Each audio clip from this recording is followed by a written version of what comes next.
Mas revogou. Não, isso, Jesus diz o contrário disso. Eu não sei onde é que o senhor está lendo isso. Vamos porque lá, Jesus diz o contrário. Pela Torá pode divorciar? Jesus diz, eu não vim revogar, eu vim cumprir a lei, mas eu não vim abolir a lei. Pela Torá pode divorciar? Claro. Pode. E Jesus falou não, é um homem, é um casamento. Não, Jesus só. não disse que não pode. Ele não falou a palavra não pode, mas ele questionou um assunto que claramente é básico na Torá, que um homem que não está satisfeito com a sua mulher, ele dá para ele um sefer tudo, que é um gueto, é um divórcio. Antes eu não consigo aceitar as suas palavras quando você diz que o cristão não deve nada para o Velho Testamento em relação aos judeus, que a palavra é a mesma para todos. Não dá, né? A Bíblia toda hora diz mandamentos para Benei Israel, o povo de Israel. Todo o conceito de Shvatim, as tribos, que são passadas de pai para filho. Que, aliás, esse assunto de Shvatim é que coloca em um grande xeque com relação à genealogia de Jesus, que tem 2 genealogias de Jesus, que você não consegue nem dizer de que tribo ele é, e você sabe muito bem que está claro nos versículos que Mashiach tem que vir da tribo de Judá, ser descendente do rei Davi, aí dizer que ele é concebido por Deus e ao mesmo tempo ele é sim da tribo de Judá. Deus não é Qual o problema da genealogia? Qual é o problema? Então, você acredita que Jesus nasceu do Espírito Santo? E Maria. Certo. Então ele não é da tribo de Judá, porque Deus não é tribo. Mas Maria é de que linhagem? Maria é judia. Sim, a descendência de Lucas é sobre Maria. Mas a Torá diz claramente, e aqui a gente já vai ver que não bate com a Torá, que as Shvatim, as tribos de Israel, são passadas de pai para filho. É por isso. Lemishpechotam, lebeitavotam. As famílias são passadas de pai para... Não o ventre judaico. O ventre judaico é passado pela mãe. As tribos são passadas de pai para filho. Isso faz a Torá ser dos judeus, sim. Então é pai, filho, que são das mesmas tribos. O ventre judaico tem que ser da mãe. E isso coloca em um grande xeque quem foi Jesus. Porque se ele é concebido pelo Espírito Santo, Deus não é judeu e Deus não pertence à tribo. O senhor quer que eu esclareça essa questão, que é muito importante que o senhor trouxe? Sim. Primeiro, muito do que eu falei aqui foi escrito por judeus. Então, se é para ser judeu, Paulo era judeu. E todos desvirtuar, para nós todos desvirtuados. Mas ele poderia ser que esses judeus dissessem o mesmo do senhor. Eles são judeus. O senhor acha que Paulo foi aluno de Gamaliel, que era neto de Hilel, o fundador da maior escola judaica de todos os tempos. Então eu estou falando aqui de coisas que judeus disseram. Eu sei, mas os judeus disseram que Paulo foi um min. Sabe o que é min? Ele foi um kofer. Ele saiu do caminho. Alguns judeus, outros não.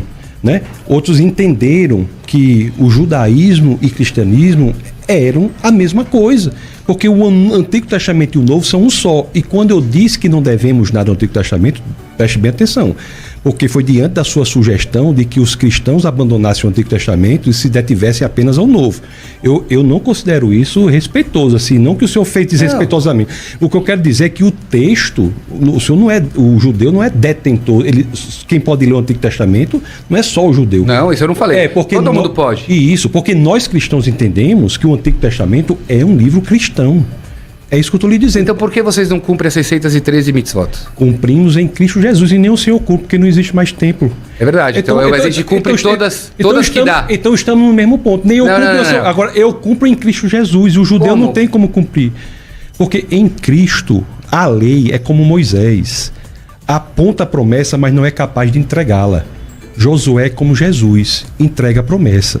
Em Jesus, a promessa foi entregue.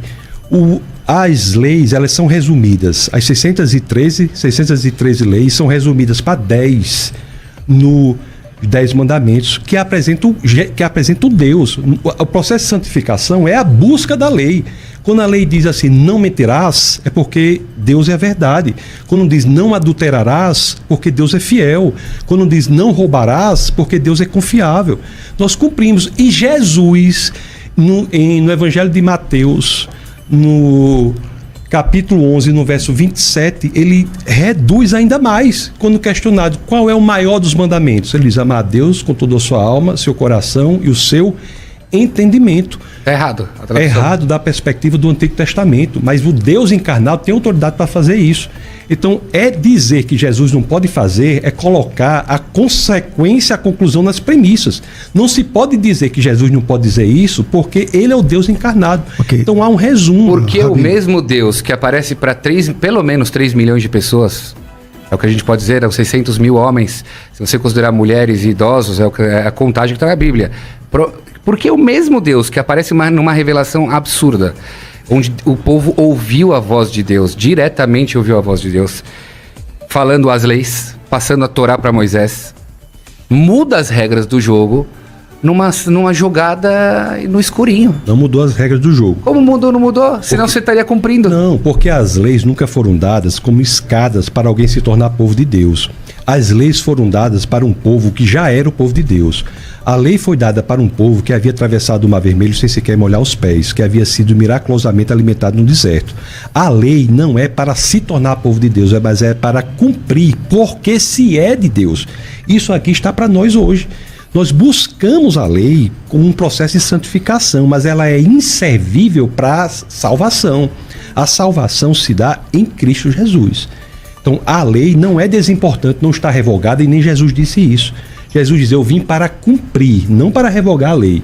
E a lei para nós não revogou. Quando ele vem e fala assim, não é importante o que coloca na boca, mas sim o que sai da boca. Pode ser muito bonita a frase, temos que tomar cuidado com o que a gente fala, mas dizer que não é importante o que a gente coloca na boca, Moisés falou que é sim importante o que a gente coloca na boca, que tem certos alimentos que não pode, certos animais que não pode. Então, para mim, isso é sim revogar a lei.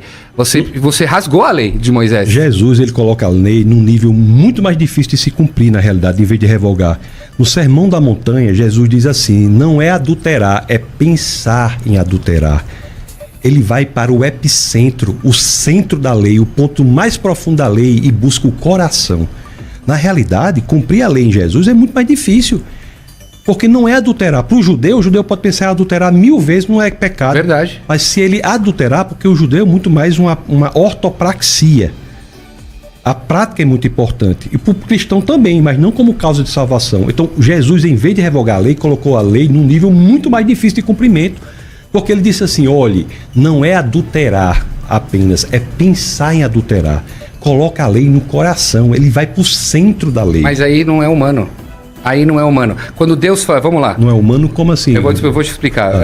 Fazendo uma analogia a isso que você falou, pensar em adulterar, porque humanos pensam em adulterar. Somos humanos, vamos lá. Todo mundo tem tentações. E tal, né? O próprio Deus no Velho Testamento também falou, amarás ao próximo como a ti mesmo. Todos os nossos sábios da Torá oral dizem que é impossível amar o próximo como a ti mesmo. Porque se eu amasse o próximo como a mim mesmo, quando eu compro um iPhone para mim, eu compro para você também. Eu amo você como a mim. Ninguém ama o próximo como a si mesmo. Veio o Rabi Akiva, século I, disse, quando a Torá disse, ame ao próximo como a si mesmo, a Torá está dizendo o seguinte, não faça para o próximo o que você não gostaria que fizesse para você. Aliás, Jesus também falou isso, mas eu me incomodo que Jesus não trouxe, não o Rabi Akiva viveu o século I, mas não trouxe sábios anteriores, como Hillel, que já tinha falado isso, que aliás eu me incomodo muito no Novo Testamento, que Jesus não respeita a hierarquia. Poxa, todas as frases bonitas que ele falou já está em Provérbios do Rei Salomão, Hillel veio antes que ele e tudo tal, mas tudo bem, isso é em parênteses. O que eu quero dizer? Isso que você falou agora de relação a não adulterar com o pensamento não é humano. Então, quando ele falou isso, ele rasgou a Bíblia. Não é humano, por isso nós precisamos de um Salvador. Por isso nós precisamos de um Salvador. Como também, mesmo que ele não trouxesse para esse nível profundo do coração da lei, mesmo mantendo o entendimento da lei como os judeus a mantêm, também não é possível de cumprimento. Claro que é. Ah, é? Assim, quando você estuda a Torá oral... Como é que nós vamos cumprir a lei se nem templo tem, Rabino? Olha, mas os nossos sábios explicam que todo o tempo que não tem os sacrifícios, realmente, eu não estou pecando por nada que eu não estou fazendo sacrifícios. Quando o templo voltar, eu vou voltar a fazer essas leis. São os sábios, mas não está na lei. Isso é uma interpretação metafórica, muito, como o senhor está dizendo, muito superficial. Não é metafórica, também na própria diz no Velho Testamento, fala, quando vocês chegarem à tua terra e vocês conquistarem a terra, ou seja, tem leis que estão bem claras ao momento de conquistar a terra, quando vocês tiverem a casa, então não tem. Tem leis lá que quando... Eu tenho terra, então eu tiro a terumá, o dízimo para o Cohen. Eu não tenho terra, eu não tiro a terumá. Eu não tenho condição de tirar a terumá, eu não tiro a terumá. Essas são várias dessas leis que as pessoas acabam não fazendo. Mas a lei do Shabat, eu posso fazer. Como vem Jesus e fala, eu sou o senhor do Shabat. Para ele falar isso, ele teria que trazer os sábios da Torá oral que condicionam... Ele teria de ser Deus para dizer isso, ou lunático. As duas coisas. Então, eu perdoo os seus pecados. Se é para fazer esse milagre aí, é isso o problema? Tá. Aí eu te perguntei por que o mesmo Deus que apareceu para 3 milhões de pessoas não apareceu nessa segunda vez para todo o povo de Israel. Fala, vem cá, eu estou fazendo um recall e estou revogando a lei porque mudou. Ele não revogou a lei. Mas revogou. Não, isso, Jesus diz o contrário disso. Eu não sei onde é que o senhor está lendo isso. Vamos porque lá. Jesus diz o contrário. Pela Torá pode divorciar? Jesus disse, eu não vim revogar, eu vim cumprir a lei. Mas eu não vim abolir a lei. Pela Torá pode divorciar? Claro. Pode. E Jesus falou não, é um homem, é um casamento. Não, Jesus só. não disse que não pode. Ele não falou a palavra não pode, mas ele questionou um assunto que claramente é básico na Torá, que um homem que não está satisfeito com a sua mulher, ele dá para ele um sefer tudo, que é um gueto, é um divórcio. Antes do cristianismo, era barbárie.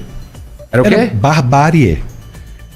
Jesus eleva a condição da humanidade em várias áreas. Em várias áreas. As universidades foram criadas em sua maioria como escolas cristãs. Não é? O senhor sabe, Harvard, Princeton, Yale, Cambridge, Oxford foram criadas como escolas cristãs. O lema original da Universidade de Harvard é verdade para Cristo e a igreja. O casamento como instituição vem da visão judaico-cristã. Então, fora disso é barbárie. Então não tem, ele, pelo contrário, ele eleva a condição moral da humanidade.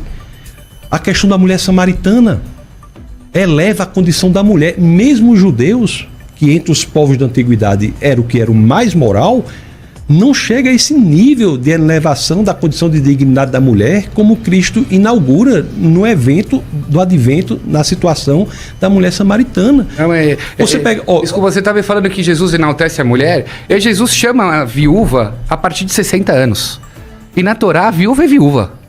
Então, nesse caso, ele está desprezando a mulher. Tem uma idade Jesus não escreve isso? Viúva? Não. Paulo, é que assim, você está citando Paulo, mas calma aí, é que assim, Paulo ele fala num contexto que é assim, ó. A ajuda financeira da comunidade é para a viúva que não... É o que está escrito no texto. Deixa não seja escrita... não seja escrita viúva com mais de 60 anos. Jesus não dá um limite. E para nós que seja com 10 anos. Viúva é a... Mas vocês não pagam a viúva. Rabino? Paga? Como não? Não, César, Rabino. Como não? Não. Como não? Você sabe quantos Mosdot, quantas instituições tem para ajudar viúvas? A questão é... Em São Paulo, no mundo todo? Jesus não diz que só é viúva a mulher que perde o marido e tem 60 anos, não. Jesus diz que perdeu o marido é viúva, da idade que for.